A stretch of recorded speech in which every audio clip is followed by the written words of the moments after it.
Saludos. Hoy vamos a analizar a fondo algo que, bueno, ya está aquí prácticamente, pero de lo que no se oye hablar tanto como quizá debería, el euro digital. Efectivamente. Se ha confirmado su entrada en vigor este octubre y, bueno, figuras como Marc Vidal ya llevaban tiempo reflexionando sobre esto, ¿no?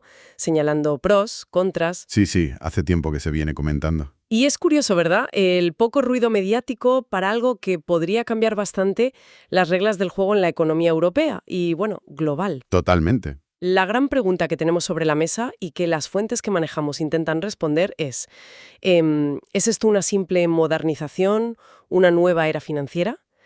¿O es quizá un paso hacia un control mayor del dinero? Es la pregunta clave, desde luego, porque esto va más allá de la tecnología, ¿eh? No es solo una app nueva o pagar más rápido. Claro, Lo que describen estos análisis es una moneda digital de Banco Central, una CBDC. Y eso, bueno, eso puede implicar un cambio muy profundo en cómo usamos el dinero, los pagos, la economía digital en sí. ¿entendido? Así que nuestra idea hoy es meternos de lleno en los argumentos que presentan estos análisis, entender bien qué es esto del Banco Central Europeo y qué implicaciones, qué implicaciones se ven venir. Perfecto. Pues esa es la misión. Vamos a desgranar qué nos dicen estas fuentes sobre qué es exactamente el euro digital, por qué se le da tanta importancia y, sobre todo, los puntos a favor y las preocupaciones que genera. ¿Vale? Pues entremos en materia. Para empezar, creo que es fundamental aclarar algo que remarcan mucho las fuentes. Esto no es lo mismo que usar Bizum, ni PayPal, ni la app del banco. Exacto. No es nuestro dinero de siempre, el del banco comercial, pero en digital. ¿Podrías detallar qué lo hace diferente según el análisis? Sí, esa distinción es crucial, fundamental.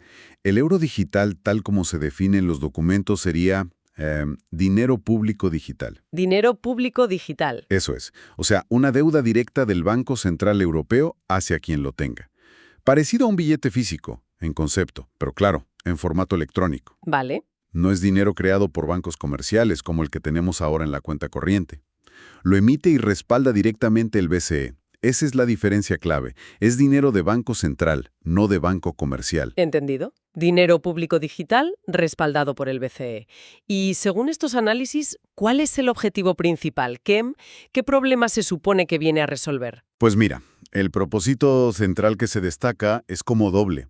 Por un lado, ofrecer una solución de pago electrónica para toda Europa, que sea eficiente, segura y, clave, bajo control público. ¿Control público? Claro. Se plantea como una alternativa estratégica a los sistemas de pago que usamos ahora, que están dominados por unas pocas grandes empresas, la mayoría no europeas, ¿sabes? Sí, claro. Es una cuestión de soberanía monetaria digital para la eurozona. Y por otro lado también se busca que funcione como una ancla de estabilidad para todo el sistema en esta era digital, Un ancla. ¿Cómo? garantizando que la gente siempre tenga acceso a una forma de dinero público, segura, fiable, incluso si usamos cada vez menos efectivo. El respaldo del BCE es, digamos, la garantía principal aquí. Vale, entiendo. Soberanía y estabilidad. La verdad es que sobre el papel, como se suele decir, suena bastante lógico, ¿no? Incluso necesario con cómo está el panorama. Y las fuentes detallan varios beneficios potenciales, ¿verdad? Se habla de eficiencia, de inclusión. Sí, los argumentos a favor que se recogen pintan un cuadro, pues, bastante atractivo, la verdad. Se menciona la posibilidad de reducir costes de transacción, Ajá. tanto para los comercios como para nosotros, los usuarios. Se habla de mejorar la inclusión financiera, ¿En qué sentido? pues facilitando que personas que a lo mejor no tienen cuenta bancaria tradicional puedan usarlo y participar plenamente en la economía digital. Pagos instantáneos, pagos entre países de la eurozona mucho más fáciles, quizás con menos comisiones bancarias porque hay menos intermediarios. Vale. La idea principal es que el euro digital podría, democratizar el acceso a pagos digitales que sean seguros y eficientes para todos. Democratizar el acceso. Es un ángulo interesante, sí. Y otro punto fuerte que se resalta mucho es la estabilidad, sobre todo si lo comparamos con el mundo de las criptomonedas, ¿no? Efectivamente. Ahí el análisis contrasta muy claramente. Por un lado tienes el euro digital respaldado por una institución como el BCE, anclado al valor del euro que conocemos. Claro. Y por otro, pues la volatilidad y los riesgos que tienen muchas criptomonedas privadas. Para los que defienden esta iniciativa, según reflejan las fuentes, el euro digital ofrecería justo eso, una forma de dinero digital fiable, predecible y accesible para todos, ciudadanos, empresas. Sería como llevar la seguridad del dinero público de siempre al mundo digital. Exacto, esa es la idea, llevar esas garantías al entorno digital. Sin embargo, y aquí es donde la conversación y los propios análisis que tenemos dan un giro importante. Porque una cosa son las promesas, la teoría, Claro. y otra muy distinta puede ser cómo se lleve a la práctica. Y la preocupación principal, que emerge con mucha fuerza en los textos, es la idea del dinero programable. Uf, sí. Suena un poco a ciencia ficción, la verdad, pero ¿qué significa exactamente eso según estas fuentes? Pues significa, técnicamente hablando, que ese dinero digital podría llevar como incorporadas ciertas reglas o restricciones en su propio código. Reglas en el dinero. Sí, la posibilidad de programar el dinero abre un abanico de funciones. Algunas podrían ser útiles, pero otras generan bastante inquietud. Por ejemplo, El análisis menciona ejemplos que se han explorado o se han debatido por ahí. La posibilidad de ponerle fecha de caducidad al dinero para que la gente gaste más en una crisis económica. ¡ostras! O limitar que se use para comprar ciertas cosas consideradas no deseables o solo en ciertos sectores. Eso es impactante, sí. La idea de que tu dinero venga con condiciones de uso ya de fábrica, digamos. Tal cual. El análisis plantea una pregunta que me parece central. ¿Qué nivel de autonomía real nos quedaría sobre nuestro propio dinero si se vuelve programable así? ¿Quién decide esas reglas? Exactamente. Esa es la madre del cordero de la preocupación. ¿Con qué criterios se programaría? ¿Quién lo supervisa democráticamente? El potencial para un control social y económico, sin precedentes, es lo que alarma a los críticos, según se lee en el material. Claro. Podría dirigir o limitar cómo nos comportamos. Y esta preocupación por el control conecta directamente con otro tema bastante espinoso que también abordan las fuentes, el futuro del dinero en efectivo. Oficialmente se dice que el euro digital convivirá con los billetes y las monedas. ¿Pero es tan fácil? ¿Será así? Bueno, la promesa de coexistencia está ahí, eso sí, pero el análisis se muestra escéptico, o como mínimo muy cauto. Ya. Señala una tendencia que ya estamos viendo en muchos países de Europa. Se bajan los límites legales para pagar en efectivo, cada vez es más difícil encontrar cajeros, oficinas con caja. Es verdad. La implicación que sugiere el texto es que, aunque no prohíban el efectivo de repente, podría volverse cada vez menos práctico, menos útil, hasta quedar para usos muy marginales. Lo cual nos lleva directos a la cuestión de la privacidad. Si el efectivo pierde importancia, ¿qué pasa con nuestra capacidad de hacer pagos sin dejar un rastro digital detallado de todo? Ese es el miedo fundamental que expresa la fuente. El efectivo te da un grado de anonimato, de privacidad en las transacciones, que un sistema digital centralizado, por definición, no puede igualar. Claro, es imposible. Si vamos hacia una economía sobre todo digital con una CBDC, cada pago, cada movimiento de dinero podría quedar registrado. La privacidad financiera, como la entendemos ahora, podría convertirse, como advierte el texto, en un recuerdo del pasado. Uf, suena fuerte. Sí. Y es curioso porque el propio autor de uno de los análisis comenta de pasada que él mismo casi no usa ya efectivo, Sí, lo leí. que es la realidad de mucha gente, ¿no? Pero al mismo tiempo subraya la importancia de no perder esa opción por completo. Claro, es una tensión muy clara. La comodidad digital contra la privacidad. Ahora, este movimiento del euro digital no ocurre en el aire, no. Las fuentes lo colocan en un contexto global mucho más amplio, sobre todo en relación con el otro gran universo financiero digital, las criptomonedas. ¿Cómo se ve afectada esa relación? Pues aquí el análisis dibuja un escenario de doble filo. Casi paradójico, diría yo. ¿Ah, sí? Por un lado, la llegada de las CBDCs como el euro digital se podría ver como una amenaza directa para el mundo cripto. Podría venir con más regulación, más impuestos para las criptos, o simplemente ser la alternativa digital oficial que le quite atractivo a las opciones descentralizadas para la mayoría de la gente. Lógico, desde el punto de vista de un banco central que quiere control. El objetivo podría ser ese, sí, canalizar toda la actividad financiera digital hacia el sistema regulado. Vale, esa es una cara.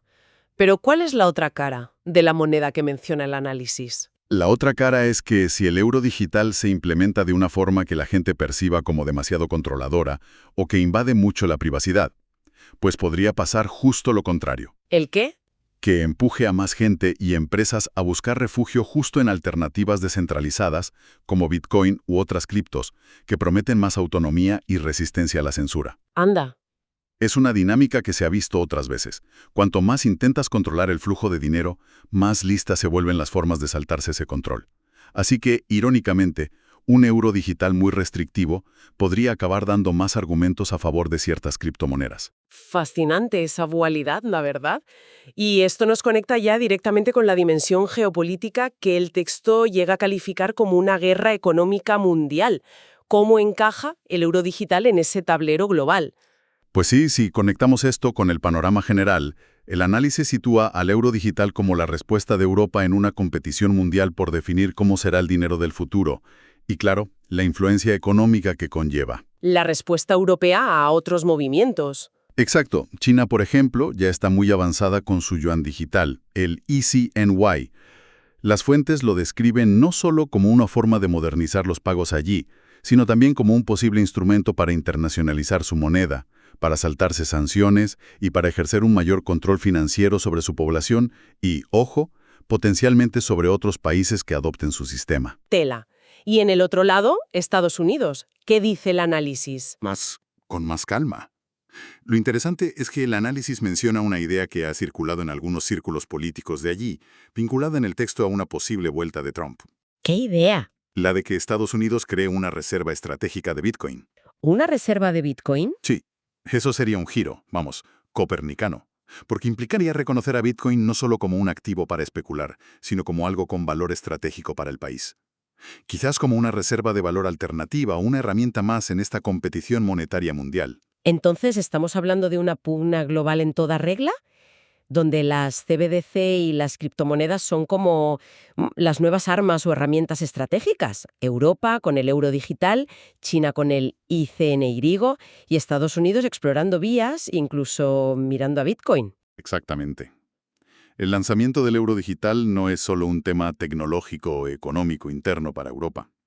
Es un movimiento defensivo y, a la vez, ofensivo en una partida global donde se juega la futura arquitectura financiera internacional, la soberanía monetaria y la capacidad de proyectar poder económico.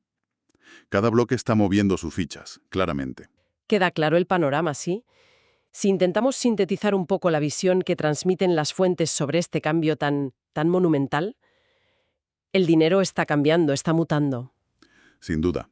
El euro digital parece presentarse como un paso casi inevitable en esta digitalización, pero uno que, según estos análisis, está lleno de incertidumbres y preguntas clave sin respuesta clara todavía. Totalmente. La tensión principal que se nota en todo el análisis es esa.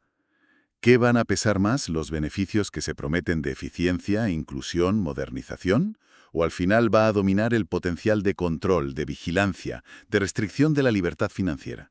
Esa es la gran duda. ¿Será una herramienta para estabilizar la economía y que nos beneficie a todos? ¿O consolidará el poder de las grandes instituciones públicas y privadas? El texto lo califica directamente como una apuesta de alto riesgo. Una apuesta de alto riesgo, sí. Y ante esa apuesta, ¿cuál es la conclusión o la reflexión final que propone el análisis? ¿Nos deja con una recomendación clara, a favor o en contra? Pues no ofrece una respuesta binaria, un sí o un no simple. La conclusión principal que se saca es que el resultado final depende crucialmente de cómo se implemente. Los detalles son la clave. Muchísimo. La gobernanza del sistema, qué límites se le ponen a esa programabilidad, qué garantías de privacidad hay, qué papel se le deja de verdad al efectivo. Todo eso va a definir cómo será realmente el euro digital.